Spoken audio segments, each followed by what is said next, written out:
বলেন শক্তির চর্চা করে না যে দুর্বল হবেই সে, হবেই সে, হবেই সে। তাইলে একটা লোক তার 40 বছর আগে আমি বলে দিতে পারবো তার ভবিষ্যতে হার্ট অ্যাটাক হবে কিনা। তার মানে আপনার সমস্যা শুরু হয়েছে বহু আগে, আপনি সচেতন হন না। এখন বলেন একটা লোকের চিনি বেড়ে গেছে, তাকে বলে 6 বেলা চিনি খেতে দিবে, একথা বললি বলে গিবত হবে। অর্থাৎ যে এই রিদম মেনে চলবে সে থাকবে সুস্থ, আর যেটাকে ব্রেক করবে সে হবে রুগী। সুস্থ থাকতে চায় কয়জন এখানে যারা আসছে? সুস্থ থাকতে চায় কয়জন? বলেন কে কে সুস্থ থাকতে চান? সবাই বলেন কে কে সুস্থ থাকতে, হাত তুলেন সবাই, যাদের হাত উঠে আর কি, জায়গা তো প্যারালাইসিস উঠবে না, যাদের হাত তুলেন যাদের প্যারালাইসিস হয় না।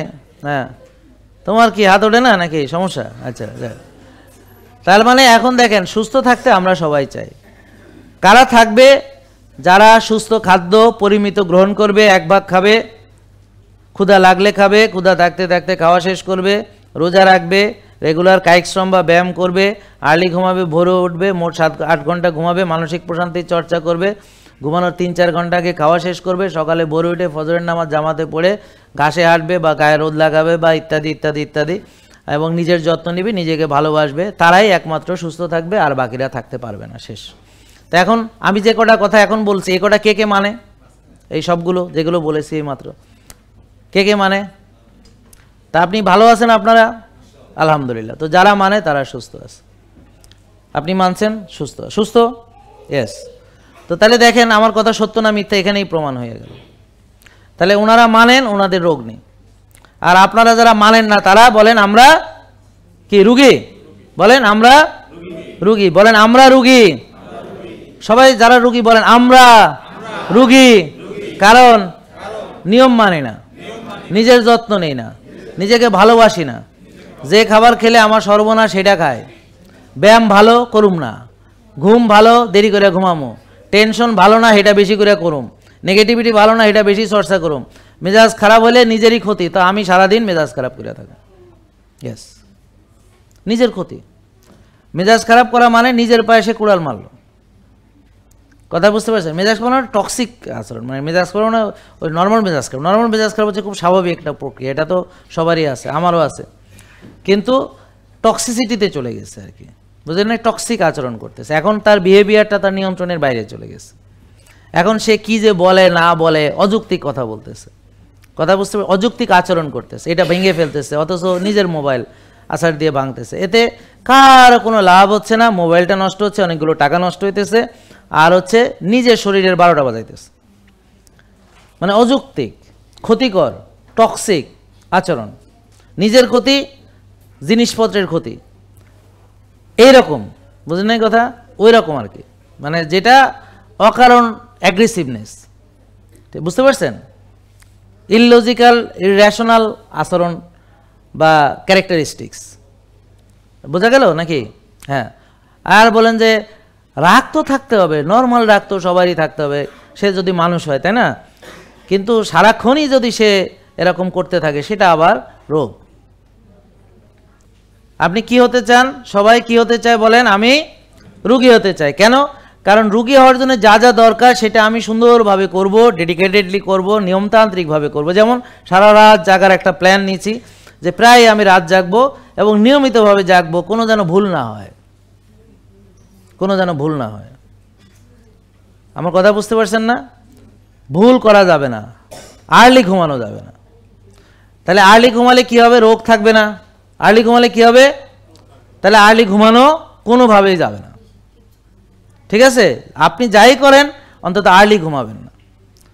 একটা মানুষ যদি শুধু রাত জাগে তাহলেই সে অনেক রোগের রোগী হবে। ওকে, তাহলে আমরা রোগী হওয়ার প্ল্যান করেছি, আমাদের স্বপ্ন রোগী হব, তাহলে আমাদেরকে রাত জেগে থাকতে হবে, ঠিক আছে? তো আপনারা পারবেন তো ইনশাল্লাহ? গুড, এই তো। এখন আপনি রোগী হতে চাইলে শুধু রাত জাগলে দেরি হতে পারে, অনেক দিন লেগে যেতে পারে, আপনাকে টেনশন করতে হবে বেশি করে। তাহলে রোগী হতে হলে অনেক টেনশন, দুশ্চিন্তা করতে হবে, চিৎকার চেঁচামেচি করতে হবে, টক্সিক বিহেভিয়ার করতে হবে। হ্যাঁ, বুঝতে পারছেন? মানে সবসময় একটা মানে টক্সিক পরিবেশ ক্রিয়েট করে রাখতে হবে চতুর্দিকে।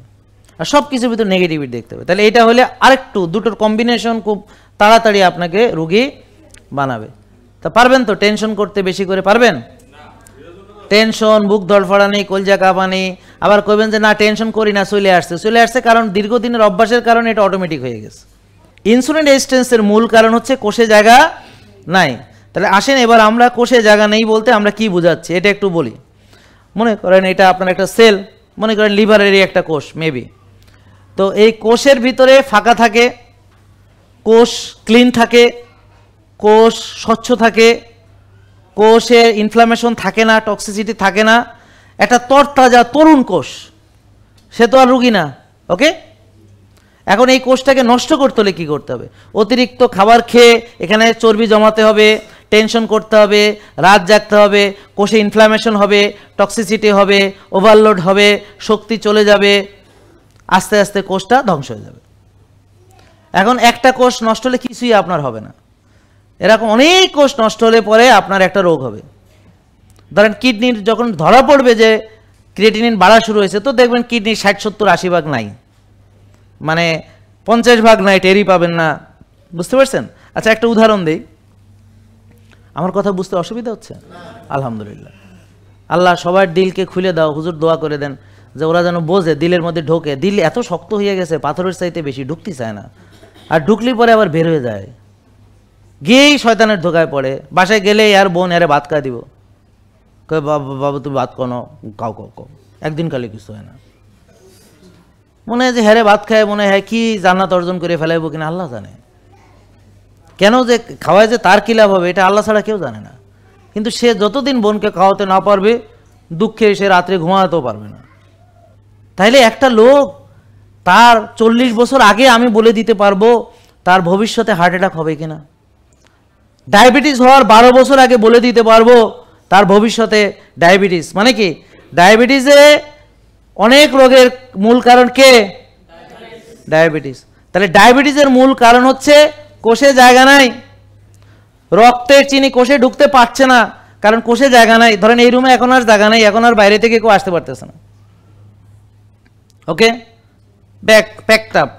এখন আসলে দাঁড়ায় থাকবে, কয়েকজন আবার দাঁড়ায় আছে, আর এরপর আসলে দাঁড়ানোরও জায়গা থাকবে না, কেউ আসতেও পারবে না, জ্যামপট। ওকে, তো এখন আপনি ভাত খাইছেন, রক্তে চিনি আসছে না? এখন চিনি যদি কোষে ঢুকতে না পারে, রক্তে চিনি বেড়ে যাবে। বলেন রক্তের চিনি বেড়ে গেলে ডায়াবেটিস বলে। সহজভাবে বললাম, আসলে গ্লুকোজ হবে, কথাটা চিনি না, গ্লুকোজ হবে। তো ব্লাড গ্লুকোজ আমরা মাপি, তাহলে স্পেসিফিক কথা হচ্ছে ব্লাড গ্লুকোজ। এবার বুঝছেন কেন চিনি বেড়ে গেছে? এখন আমি সুস্থ, আমার কোষ খালি, আমি জিম করে আসছি, সকালে ব্যাডমিন্টন খেলে আসছি, জ্যাকুজি করছি, সোনা করছি, বরফ থেরাপি করছি। ওকে, এখন ধরেন আমি যদি খাই তাহলে আমার কোষে এটা ঢুকে যাবে, আমার সুগার বাড়বে না, কোষ খালি, কোষ চাহিদা, খাবার চাইতেছে, খাইলাম, শেষ। তা আমি লাস্ট খাবার খেয়েছি কালকে মাগরিবের আসরের সময়। ওকে, আর সকালে খেলেছি এত কিছু। প্রথমে উঠে ফজরের নামাজ জামাতে পড়তে হবে, প্রথমে কি করতে হবে? জামাতে নামাজ পড়তে হবে। তারপরে আপনি যে কোনো একটা আপনার চাহিদা মতো হাঁটবেন বা ঘাসে হাঁটবেন ইত্যাদি। তা আমি কি করেছি, এরপরে এসে ব্যাডমিন্টন খেললাম, তারপরে এসে সহনা করলাম, জিম করলাম, তারপরে জ্যাকুজি করলাম, বরফ থেরাপি করলাম, এত কিছু যে করেছি, খেয়েছি হচ্ছে একটু চা আর কফি, বুলেট কফি আর গ্রিন টি, শেষ। তাই না? আমার শরীরের ভিতরে যা আছে এটা কি হচ্ছে? বার্ন হচ্ছে। এখন যখন আমি আসরের পরে খাবো, তখন বডি বলবে দেও কি আছে, আর খাওয়ার পরে সব দুর্মুসুর হইয়া যাবে, সব ভেঙে চুরে যাবে, কোথায় মাসেলে এখানে লাগাইতে হবে, প্রোটিন নিয়ে লাগাবে, বুঝতে পারছেন? কোথায় ফ্যাট দরকার, কোথায় এনার্জি দরকার, কোষ বলে দাও দাও দাও, খালি পেটে আছে, ক্ষুধা লাগছে, তাই না? এটা হলো সুস্থ মানুষ। আর অসুস্থ মানুষ হলো কে? জায়গা নেই, খালি খায়, কাম করে না, খায়, ঘুমায়, টেনশন করে, রাত জাগে, বুঝতে পারছেন? 12টা বাজে খাইছে, 1টা বাজে ঘুমাইতে গেছে, বা খাইয়ে অমনি শুয়ে পড়ছে, এটা কোনো কথা? বুঝেন? তাহলে যারা খাইয়া শুই তারা কি রুগী? হ্যাঁ, ওকে। তাহলে কোষে জায়গা নেই, এটা হলো ডায়াবেটিসের মূল কারণ। তাহলে আমি কোষ খালি করে ফেলবো রোজা রেখে, ব্যায়াম করে, এই যে আমি যেভাবে বললাম, ফাস্টিং করে, ব্যায়াম করে, হ্যাঁ, পরিমিত আহার গ্রহণ করে, কোষ খালি হয়ে গেলে আমার সুগার কোষে ঢুকে যাবে, আমার রক্তে চিনি কমে যাবে, ডায়াবেটিস থাকবে না। ক্লিয়ার? এটা হচ্ছে মূল কারণ, এটা হচ্ছে মূল সমাধান। বোঝা গেল? এখন ওষুধ খেয়ে তো আপনার জীবনে কোনোদিন ডায়াবেটিস ভালো হবে না। কেন হবে না? কারণ ডাক্তাররা 6 বেলা চিনি খেতে দেয়। কি দেয়? এখন আমি এই কথা বললে এটা কি গিবত হবে ভাই? ওরা দেয় না? দেয়। আমি তো আর স্পেসিফিক কোনো ডাক্তারের নাম বলিনি। ডাক্তাররা যে 6 বেলা চিনি খেতে দেয়, এই দেখেন তার প্রমাণ। এটা হলো বারডেমের রিসেন্ট বই। এই যে দেখেন, সকালে 7টা থেকে 8টা আটার রুটি, তার মানে চিনি, তারপরে ডাল, চিনি। আবার 11টা বাজে মুড়ি বিস্কিট খই, মানে চিনি। দুপুর 2টা থেকে 2:30টা ভাত, চাল, তারপর হচ্ছে মাছ, তারপর হচ্ছে ডাল, মানে চিনি। বিকেলে মুড়ি বিস্কুট খই, মানে চিনি। রাতে 8টা থেকে 9টা রুটি, মানে চিনি, আবার ডাল, মানে চিনি। ঘুমানোর আগে দুধ, মানে চিনি। তার মানে এখন ঘুমানোর আগে, আচ্ছা 8টা থেকে 9টা হচ্ছে সে রাতের খাবার, আর 2 ঘন্টা পরে দুধ খাবে, তার মানে 11টা বাজে দুধ খাবে। তাহলে ঘুমাবে কয়টায়? ওকে, তার মানে 12টায় ঘুমাবে। তার মানে খাইয়ে অমনি ঘুমাচ্ছে, আবার উঠে খাওয়া শুরু করছে। তো সারাদিন বলে এভাবে খাবে। তার মানে সকালে চিনি ঢুকলো, কয়টা বাজে চিনি ঢুকলো? 7টা 8টায়। আবার চিনি ঢুকলো 11টায়। আবার চিনি ঢুকলো 2টা 2:30টায়। আবার চিনি ঢুকলো বিকেল 5টা 6টায়। আবার চিনি ঢুকলো রাত 8টা 9টায়। আবার চিনি ঢুকলো রাত 11টায়। কয় বেলা চিনি ঢুকলো? বলেন ভাত, চিনি।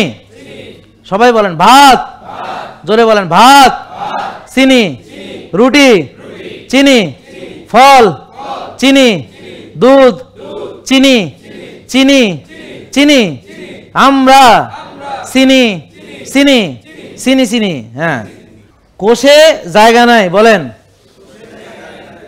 রক্তের চিনি কোষে ঢুকতে, এটাই হচ্ছে ডায়াবেটিস। এটাই মনে রাখবেন। তাহলে ডায়াবেটিস মানে মাথায় রাখবেন কোষে জায়গা নেই। বলেন কোষে, কষাকষি, সিপাসিপি, জাতাজাতি, জায়গা নয়। বলেন কোষ খালি করব, ডায়াবেটিস নাই। এইটা হচ্ছে মূলনীতি, এইটা হচ্ছে মূলনীতি, এইটা হচ্ছে মূলনীতি। এটা যদি আপনারা বুঝেন, তাহলে আপনি কোষ খালি করবেন, ডায়াবেটিস থাকবে না। এখন যেহেতু আপনি ডায়াবেটিস ভালো হওয়া মানে কি 80-60-70টা রোগ আর হচ্ছে না, এই জন্য ডাক্তাররা বলবে যে তুমি 6 বেলা চিনি খাবা, আর ওষুধ দিয়ে রক্তের চিনি কোষে ঢুকাবা, আর কোষ ধান নামে যাক দেখার দরকার নেই, খালি চিনি মাপবা, খুশিতে বগল বাঁধাবা, আমার চিনি কমিছে, আমার চিনি কমিছে। তো চিনি গেছে কই? কোষের ভিতরে। তো এই জন্য ডায়াবেটিসের চিকিৎসা করতে করতে কয়দিন পর চোখে লেজার লাগবে, রেটিনোপ্যাথি হবে। কিছুদিন পরে নার্ভটা যাবে, এখন ব্যথা এখানে ওখানে সেখানে। হ্যাঁ, তারপরে কি হবে? এমনি একটা এমনি এমনি করবো, মানে স্বামীরে দেখা গেল 1 লাথি মেরা বিছানার থেকে ফেলা যায়। পরে ডাক্তারের কাছে গেলে মাইন্ড করেন না, এটা রেস্টলেস লেগ সিনড্রোম। ও লাথি মারে না, রোগীর কারণে ছটফট করতেছে। হ্যাঁ, বিছানায় শুয়ে ঘুমাইতে পারতেছে না, ব্যথায় যন্ত্রণায় কাতরাইতে আছে, আর এমনি করে লাথি মারে। এটাকে বলে রেস্টলেস লেগ সিনড্রোম। কি বলে? Restless leg syndrome. নিউরোপ্যাথির মতো ব্যথা দৌড়াদৌড়ি করে, নিউরোপ্যাথি। বুঝতে পারছেন? পা কেটে ফেলতে হবে, আঙ্গুল কাটার শুরু হবে। একটা লোক এদিন ওইখানে বসছিল, 9টা আঙ্গুল কেটে ফেলেছে, কেট কেট কেট কেট কেট। একটা আছে, মোট কয়টা আঙ্গুল পায়? 10টা, 9টা কেটে ফেলেছে। আর একটা জবাই হওয়ার জন্যে মানে এখনো টিকে আছে আর কি। তা আঙ্গুল কেটেছে, টাকা কে দিছে? যার আঙ্গুল সে নিজেই টাকা দিয়ে কাটাইছে। প্রথমে সে নিজের টাকা দিয়ে খাইছে, রাত জাগছে, টেনশন খাইছে, হ্যাঁ, প্যারাটারা খাইয়া এখন নিজের টাকা খরচ করে করে ডাক্তারকে দিয়ে আঙ্গুল কাটাচ্ছে, ওর নিজের আঙ্গুল। বুদ্ধিমান কেমন দেখেন। এখন যদি কয় যে না আমার আসলে ইবলিসে প্ররোচনা দিছিল, তো ইবলিস কব সরি, আমার আল্লাহ সেই ক্ষমতা দেয় না, আমি শুধু বুদ্ধি শুদ্ধি দিছি তোমার আর কি। আঙ্গুল তো তুমি কাটাইছো তোমারটা, বুঝেন নাই? আর যারা ওই তাকে আঙ্গুল কাটানো পর্যন্ত নিয়ে আসছে তারা হলো ওই ওদের সহচর আর কি। বাকিটা বুঝে নিয়ে এত স্পষ্ট করে বলা যাবে না। আচ্ছা, তাহলে এখন আসেন, ডায়াবেটিস রুগীকে এখন যদি হার্ট অ্যাটাকের রুগী বানাইতে হয় কি করতে হবে জানেন? তাকে 6 বেলা চিনি খাওয়াইতে হবে, ওষুধ ইনসুলিন দিয়ে। কবে তুমি শুধু চিনি মাপবা, ইনসুলিন মাপার দরকার নেই, কোষ দেখার দরকার নেই, কোষ জাহান্নামে যাক। বুঝতে পারছেন? হোমায়ার মাপার কোনো দরকার নেই, ইনসুলিন তৈরি হয় কি হয় না সেটাও জানার কোনো দরকার নেই, সিপেপটাইডও দেখার কোনো দরকার নেই। তুমি শুধু চিনি মাপবা, চিনির গড় মাপবা, HbA1c করবা, ব্লাড সুগার মাপবা, খালি পেটে মাপবা, ভরা পেটে মারবা, আর বইরে বইরে 6 বেলা চিনি খাবা আর ইনসুলিন দিয়ে মারবা আর খালি চিনি মাপবা। বুঝছেন ঘটনা কি হচ্ছে? এখন রক্তনালীতে চর্বি জমছে, জমতে জমতে হার্ট ব্লক হয়ে হার্ট অ্যাটাক হচ্ছে। তাহলে ডায়াবেটিস রোগীকে হার্ট অ্যাটাক বানাইতে হলে কী করতে হবে? চিনি খাওয়াইতে হবে 6 বেলা, ওষুধ দিয়ে ইনসুলিন দিয়ে চিনি ঢুকাইতে হবে, রক্তনালীতে চর্বি জমে যাবে, ব্লক হবে, হার্ট অ্যাটাক হবে, শেষ। পারবেন? পারতেছেন? গুড, সাবাস। তাহলে সহজ আর কারা বুঝতে পেরেছেন? হ্যাঁ। এখন আসেন, ডায়াবেটিস রোগীর কিডনি নষ্ট করতে হবে, কি করতে হবে? সেম জিনিস, তাকে 6 বেলা খাওয়াবে, ওষুধ দেবে, ইনসুলিন দেবে, ডোজ বাড়তি থাকবে, সেন্স মেন্স করে দিবে, আস্তে আস্তে আস্তে আস্তে দেখবেন যে কিডনির 12টা বাজবে। তখন বলবে ডায়াবেটিক নেফ্রোপ্যাথি হয়েছে। তো আমি যে 10 বছর 15 বছর তোমার কাছে চিকিৎসা করাচ্ছি কিসের জন্য? কয় তো নেফ্রোপ্যাথি বানানোর জন্য। এখন বানাইছি, সম্মিলিত প্রচেষ্টা, দলগত অবস্থা। হ্যাঁ, সবাই মিলে 6 বেলা চিনি খাওয়ার পরামর্শ দিচ্ছে, আর চিনি খাওয়াচ্ছে, আর ওষুধ দিয়ে ইনসুলিন দিয়ে সেটা ভিতরে গাদাচ্ছে। আমি বলি মুরব্বা, মুরব্বা চিনেন আপনারা? ও চিনেন? আল্লাহ, ইনসুলিন নেন কেডা কেডা? এখানে হাত তোলেন। এই যে ওনারা মুরব্বা। কিভাবে দেখেন বলেন? সাল কুমড়া চিনেননি? সাল তুলিয়া, খেজুরের কাটা দিয়া, খিচ্চা খিচ্চা, চিনি শিরার মধ্যে সুবাইয়া, এটাকে কি বলে? মুরব্বা। এবার আসেন, বলেন ডায়াবেটিস রোগীকে 6 বেলা চিনি খাওয়াইয়া, ইনসুলিন দিয়া, খিচ্চা খিচ্চা, এই চিনি কোষে ঢুকাইয়া, কোষের মুরব্বা। এখন চোখ সমস্যা, এখন নার্ভ ড্যামেজ, এখন কিডনি নাই, এখন লিভার নাই, এখন হার্ট অ্যাটাক, এখন ব্রেন স্ট্রোক, এখন প্যারালাইসিস, ইত্যাদি ইত্যাদি ইত্যাদি। তাহলে কিভাবে 60-70টা রোগ বানাবে বুঝছেন? পুরুষত্বও থাকবে না, নারীত্বও থাকবে না। মেয়ে হলে ওর কোনো মেয়েলি অনুভূতি থাকবে না, স্বামীর সাথে গায়ে ঘষা লাগলে উনি মেজাজ খারাপ করে ফেলাবে, বুঝলেন এই কথা? আর পুরুষ হলে তার কোনো ক্ষমতাও থাকবে না। কারণ ডায়াবেটিস রোগের মূল যে সমস্যাটা, এই এনার্জি থাকবে না, মাইটোকন্ড্রিয়াল ড্যামেজ হয়ে এনার্জি চলে যাবে। আলটিমেটলি ডায়াবেটিস রোগীর এনার্জি একসময় গিয়ে আর থাকবে না। বিলিভ মি, এটা আপনি বিশ্বাস করেন বা না করেন, যত ওষুধ খান তত তাড়াতাড়ি এনার্জি নষ্ট হবে। এখন ধরেন 10 বছর ধরে চিকিৎসা করালে দেখবেন 7-8টা ওষুধ, ঠিক কিনা? যেমন এই যে ওনাকে আজকে কত বছর? মা এদিকে আসেন, আমার কাছে আসেন, আসুন, চলে আসুন, আসুন এখানে আসুন, আস্তে আস্তে আস্তে আস্তে। দেখেন হাঁটতে কষ্ট হচ্ছে, তার মানে উনি চিকিৎসা করাচ্ছেন। চিকিৎসা করালে দেখলেই বোঝা যাবে যে এটা রুগী। আর চিকিৎসা না করালে দেখবেন সুস্থ, লাফালাফি করে, দৌড়াদৌড়ি করে, এরকম আর কি। আর যারা চিকিৎসা করে এরা কি এরকম। আমার কথা বুঝতে পারছেন না? আমাদের মানেন, ভালো হয়েছেন। আপনার বয়স কত ভাই? এই মিয়া, কথা বুঝেন না? কত? হ্যাঁ, এদিকে আসেন, দৌড়ে আসেন, দৌড় দেন, লাভ দিয়ে আসেন দ্রুত। হ্যাঁ, লাভ দেন, এদিকে আসেন, লাভ দেন, লাফান, এটা লাভ দেন, এরকম দেন দেন। ওনার 65 লাফাচ্ছে, ওই তো 66-65 আর কি লাফাচ্ছে। যারা আমাদের ফলো করবে এরকম লাফাবে, আপনিও লাফাবেন ইনশাল্লাহ। আর যারা ডাক্তার ফলো করবে ওরা হাঁটতে পারবেন এরকম এরকম। বোঝেন নাই আপনারা? মানে যারা আমাকে ফলো করবে 66 লাফাবে, এই যে লাফাচ্ছে দেখেন, আরো 2টা লাফ দেন এখানে, দেখেন সবাই, দেখেন। হ্যাঁ হ্যাঁ, মানে আমরা সুস্থ আলহামদুলিল্লাহ। বোঝেন নাই? বোঝেন নাই? আর যারা ডাক্তার দেখাবে ওরা লাফাবে কি হাঁটতে পারবে না। থ্যাংক ইউ বাবা, লাফ ভালো হয়েছে, ধরেন জোরে। হ্যাঁ ঠিক আছে, এই এদিকে আসেন, হাত মিলে যান, ঠিক আছে বসেন। তার মানে আজকে যারা দুর্বল, প্রতিটা মানুষ যাদেরকে জিজ্ঞেস করবেন ভাই আপনি শক্তি চর্চা করেন, বলবে যে না। এখন কেউ বলবে যে আমি শক্তি চর্চা করি কিন্তু আমি দুর্বল হয়ে গেছি, বলবে একজনও? আচ্ছা, তার মানে আজকে আপনারা যারা দুর্বল কেন বলেন? আমরা একসাথে বলবেন, হ্যাঁ বলেন, আমরা আমরা শক্তির চর্চা করি না, ব্যাস এই জন্য আপনারা দুর্বল। বলেন শক্তির চর্চা করে না যে দুর্বল হবেই সে, হবেই সে, হবেই সে। হ্যাঁ, তা এখন আপনার দুর্বলতার কারণ হলো আপনি নিজে। আপনি শক্তি চর্চা করবেন না, 6 বেলা খাবেন, ওজন বেড়ে যাবে, ওজন বাড়লে আরও দুর্বল হয়ে যাবেন, অলস হয়ে যাবেন। এছাড়া যদি সাথে রাত জাগেন এবং টেনশন করেন তাহলে হয়ে গেল, বুঝে গেল? তাহলে একটা লোক কিভাবে দুর্বল হবে? সে 6 বেলা খাবে, টেনশন করবে, রাত জাগবে, অলসতা করবে, বিলাসিতা করবে, ব্যায়াম করবে না, রোদে যাবে না, ঘাসে আটবে না, নিজেকে সময় দিবে না, নিজের যত্ন নেবে না, এভাবে সে আস্তে আস্তে নেতাইয়া পুতাইয়া যাবে। আর ডাক্তারের কাছে এসে শক্তি বাড়ানোর ওষুধ চায়, তাদের ধারণা একটা ওষুধ খেলে তার বিশেষ শক্তি চলে আসবে। ওরে ভাই, জাতীয় গ্রিডে যদি শক্তি না থাকে তাহলে তোমার বিশেষ জায়গায় শক্তি কেমনে যাবে? তো ধরেন আমার জাতীয় গ্রিডে কারেন্ট নাই, তো আমার রুমে কারেন্ট আসবে এখানে কি করে? এই জন্যে জাতীয় গ্রিডে শক্তি সঞ্চয় করেন, তাইলে আপনার সব জায়গায় শক্তি থাকবে। কোথাও শক্তি নাই, উনি একটা বিশেষ শক্তি নাকি ওষুধ দিয়ে পাইব।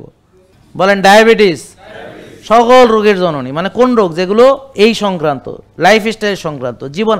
আমরা কোন রোগগুলো নিয়ে কথা বলি? জীবনাচরণ। অর্থাৎ ওনার পেটে ছিদ্র, ওটা নিয়ে আমরা কথা বলি না। ওনার হার্টের ছিদ্র, এটা নিয়ে কথা বলেন। ওনার বিসিআরটা কম দিছে আল্লাহ, এটা নিয়ে কথা বলি না, নাকি বুঝেন নাই কথা? হ্যাঁ, এই যে কোষ ভরাট হয়েছে, খেয়াল করছেন? কোষ যে ভরাট হয়েছে, এখন কোষে জায়গা নেই, বসবো কি দিয়ে? ইনসুলিন রেজিস্ট্যান্স, হোমা আয়ার, মনে আছে? এখন কোষ কেন দখল হয়? খাই, বার্ন করি না, জমে। এবার বুঝছেন? এখন আসেন, এই যখন আমার কোষে ওভারলোড হবে তখন আমার ইনসুলিন রেজিস্ট্যান্স বাড়বে, ঠিক আছে? ধরেন আপনার কোষে অল্প একটু দখল হয়েছে, অল্প একটু ইনসুলিন রেজিস্ট্যান্স হয়েছে, তো আপনার এখনো কোনো রোগ হয় নাই। কিন্তু এইটা যদি চলতে থাকে 10-12 বছর পরে আপনার অনেকগুলো রোগ দেখা দিতে পারে, ডায়াবেটিস, উচ্চ রক্তচাপ, ইরেকটাইল ইত্যাদি, অনেক কিছু। তো এরপরে আরও 30-40 বছর পরে স্ট্রোক, কিডনি নষ্ট, লিভার ড্যামেজ ইত্যাদি ইত্যাদি। এবার বুঝছেন? এবার এখন ধরেন আমার যদি ইনসুলিন রেজিস্ট্যান্সই না থাকে তাহলে এই গাছটা জন্ম নিল না, আর এতগুলো রোগও হলো না। এটা গুরুত্বপূর্ণ না? এবার বুঝছেন? এই জায়গায় কারো কথা চলবে না। এখন এটা শুনতে হবে, এটা বুঝতে হবে। এটা বুঝলে আপনি 60-70টা রোগের মূল কারণ ধরে ফেলবেন। এটা কিন্তু খুব ভালো করে বুঝতে হবে। তাহলে আসেন, ডায়াবেটিসের মূল কারণ বলেন? কোষে, হ্যাঁ, এই তো বুঝে ফেলছেন। এখন যদি কোষ খালি থাকে ডায়াবেটিস হতে, এই তো বুঝে গেছেন। এবার বুঝছেন? তাইলে হার্ট অ্যাটাকের মূল কারণ কোষে জায়গা নেই। এখন সব হলো, কারণ কোষ খালি, মানে রক্তনালী ক্লিন, রক্তনালীতে চর্বি জমা নেই, কিচ্ছু নাই, তাহলে ক্লিন রক্তনালী, তাই না? তাহলে রক্তনালী ক্লিন মানে হার্ট ভালো। এবার ক্লিয়ার? এখন রক্তনালী ব্লক বানাইতে হলে কি করতে হবে? বেশি খাইতে হবে, টেনশন করতে হবে, প্রসেসড ফুড খাইতে হবে, ডুবে তেলে খাইতে হবে, কোক, ফান্টা, 7 আপ খাওয়াইতে হবে, বোনের বাসায় গেড়ি দাওয়াত খাইতে হবে, জম্মের খাওয়া খাইতে হবে, আর টেনশন করতে হবে, আর ঘুমাইতে হয়, যাইতে হবে 2টা বাজে, আর কি করতে হবে? রোদে যাওয়া যাবে না, ঘাসে হাঁটা যাবে না, অলসতা বিলাসিতা করতে হবে, লিফটে চড়তে হবে, এসকেলেটারে উঠতে হবে, গাড়িতে চড়তে হবে, নিজের মাজা ব্যবহার করা যাবে না, কাজের মহিলার মাজা দিয়ে সংসার চলবে, এরকম। আর সব কিছু রিমোট কন্ট্রোল দিয়ে, আর জরিনার মা, সকিনার মা, মানে ভয়েস কন্ট্রোল দিয়ে সংসার চালায়। এখানে ডিশ ওয়াশার, ওয়াশিং মেশিন ইত্যাদি, রিমোট কন্ট্রোল আর ভয়েস কন্ট্রোল দিয়ে সংসার করায়। নিজের মাজা ব্যবহার করে না, এখন মাজা লড়াতে পারে না। আর সকিনার মার মাজা তো ঠিকই লড়ে, এরকম। বুঝেন নাই? অলসতার, বিলাসিতার ধ্বংস। নিজের কাজ নিজে করে না, আহারে ধ্বংস, সব ধ্বংস হয়ে যাচ্ছে, ধ্বংস হয়ে যাচ্ছে সবাই। নিজের মাজা নিজে নষ্ট করতেছে, যত্ন করে না, মাজার ব্যবহার করে না, মাজাকে ইয়া করে, এইভাবে। আচ্ছা, তাহলে শোনেন, এটা একটু বুঝে যান, শেষ কথাগুলা খুব গুরুত্বপূর্ণ। বলেন, ইনসুলিন চর্বি জমায়, ফ্যাট বার্নিংয়ে বাধা দেয়। ইনসুলিন না কমাইয়া ফ্যাট বার্ন করা যাবে না, আর ফ্যাট না গলাইয়া কোষ খালি করা। হ্যাঁ, তাহলে ভাত রুটি ফল দুধ কেন বন্ধ করি বুঝেছেন? কাদের করি? যাদের হুমায়ার বেশি। যেমন উনি যে ব্ল্যাক রাইস খায়, এখন সেটাও বন্ধ, ফল খাওয়া বন্ধ। ওনার হুমায়ুন নর্মাল না হওয়া পর্যন্ত আবার তার উপরে রেস্ট্রিকশন দিলাম, বুঝছেন? হুমায়ুন কত আনতে হবে তাহলে জানেন আপনার কত, হ্যাঁ কমাইতে হবে কেমনে তো বলে দিলাম, রোজা, ব্যায়াম, ঘুম ইত্যাদি ইত্যাদি। টিজিএইচডিএল রেশিও কত থাকতে হবে? 2-এর বেশি থাকলে কেমনে কমাইতে হবে? এই নিয়ম কয়টাই। সিআরপি কত? 3-এর নিচে, মানে প্রদাহ, সেটা ভালো করতে হলে কি করতে হবে? এই যে রোজা, ব্যায়াম, ঘুম ইত্যাদি। ইনসুলিন খালি পেটে কত থাকতে হবে? 4-5, যেমন বোনের 9 আছে, আপনার কত আছে? বেশি থাকলে এটাকে 4-এ নিয়ে আসতে হবে। আর সুগার তো আপনারা জানেন 5-6, আর ভিটামিন ডি 90-100। ক্লিয়ার?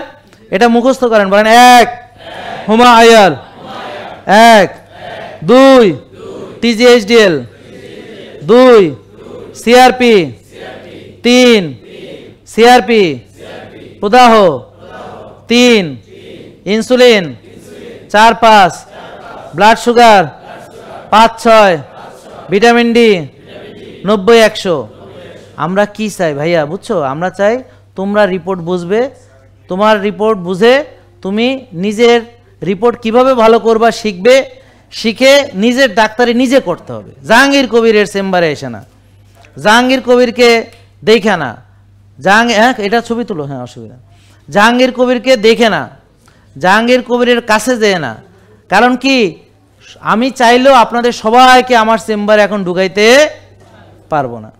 যেমন কতটুক খেলে আপনার শান্তি লাগে, আর কতখানি খেলে অশান্তি লাগে, আর কতটুক খেলে আপনি মোটা হন, কতটুক খেলে বেশি শুকায় যান, কতখানি রোজা আপনার জন্য কমফোর্টেবল, কতখানি রাখলে আপনার মাথা ঘুরে, ইত্যাদি ইত্যাদি ইত্যাদি। এখন মানবে কে? যার সমস্যা সে মানবে। আমরা শুধু নলেজ দিচ্ছি, বুঝেন নাই? এই নলেজটাকে একটু সুন্দর সাজাইয়া একটা বইয়ের আকারে দিচ্ছি, সেটা ফ্রি। আর যারা টেস্ট করবে এই যে প্ল্যানার, তাদের জন্য ফ্রি। আর চাইলে কেউ 600 টাকা মানে খরচের টাকা দিয়ে প্ল্যানার নিতেও পারেন একটা কিনে, অসুবিধা নেই, ঠিক আছে? কিন্তু প্ল্যানার নিয়েও কোনো লাভ হবে না, কারণ প্ল্যানারটা পূরণ করার জন্য এই রিপোর্টগুলো জানা জরুরি। আর এই রিপোর্টগুলো করলে এমনি প্ল্যানার পেয়ে যাবেন, নাকি বুঝতে পারছেন? বুঝেননি কথা? আর আরেকটা কথা ক্লিয়ার করে বলে দিই, সেটা হচ্ছে আমরা যে আপনাদের থেকে 1 টাকাও নেই না, টাকা আসমান থেকে আসে না বাবা। আর আমরা কোনো দান নেই না, কোনো ডোনেশন নেই না, এবং আপনারা চাইলেও এখানে 1 টাকা দান করতে পারবেন না। এখন বোন বড় ব্যবসায়ী, চাইলেও এখানে 1000 টাকা দিতে পারবে না। আমার কেন পারবে না? কারণ এরকম কারোর ডোনেশন, দান, সদগা, বিকাশের টাকা দিয়ে আমরা এটা চালাই না। আমাদের যে হক হালালি টাকা, উপার্জিত অর্থ, সেখান থেকে ট্যাক্স, ভ্যাট, জাকাত আদায় করা, সেই টাকা আপনাদের জন্য আমরা এখানে ব্যয় করি। কেন করি? এটা সদগায়ে জারিয়া, এটা কবরে যাবে ইনশাল্লাহ। কি কন, যাবে না? হ্যাঁ, যখন আমি বিনা স্বার্থে আমার উপার্জিত হালাল অর্থ আপনার পিছনে ব্যয় করব, সেটা অবশ্যই আল্লাহ তাআলা ওনার অ্যাকাউন্টে জমা করে দিবেন, এবং উনি নাকি ইচ্ছা মতো এটাকে বাড়াইতেও পারেন। এইটা পরিষ্কারভাবে বুঝতে হবে। এখন আমাদের ইনকামটা আসতেছে কোথা থেকে? এই যে আমাদের প্রোডাক্ট আপনারা নেন, এখানে যে পরীক্ষা করান, এইটা হলো আমাদের ইনকাম জেনারেটিং ফান্ড। আর রেস্টুরেন্ট থেকে এমন কোনো টাকা তেমন আসে না, টাকে কোনো রকম চলে রেস্টুরেন্ট। জিম থেকে অত বেশি আসে না, কোনো রকম জিমটা চলে আর কি, ওদের বেতন টেতন দিয়ে টিয়ে চলে। রেস্টুরেন্টে ওই যে এতগুলো স্টাফ, ওদের দিয়ে মোটামুটি চলে, ওটা দিয়ে তেমন কিছু হয় না, বুঝতে পারছেন? আর মূল খরচটা হচ্ছে আমাদের এখান থেকে আসতেছে। তো আপনাদেরকে আমরা শুধু একটাই অনুরোধ করব, দেখেন অন্য জায়গায় যদি আপনি পরীক্ষা করান আর এখানে করান, পার্থক্যটা কি কি? এক, আমাদের এখানে সবচেয়ে ভালো মেশিন, অর্থাৎ রোশ হিটাচি কোবাস 6000 সিরিজ, আর হচ্ছে সিমেন্সের অ্যাটিলিকা সলিউশন, মানে এর উপরে আর পৃথিবীতে মেশিন নাই। বিশ্বাস না হয় আপনারা খোঁজ নিয়ে দেখেন। তো এটা দিয়ে আমরা সর্বাধুনিক মেশিনে করাচ্ছি, লেটেস্ট টেকনোলজি। ওকে, গুড। সেকেন্ড হলো কি, অন্য জায়গায় ডাক্তার দেখাতে ভিজিট দেন, অনেক সময় পরীক্ষার রিপোর্ট দেখাতে ভিজিট দিতে হয়, এখানে এই দুটোই অনুপস্থিত।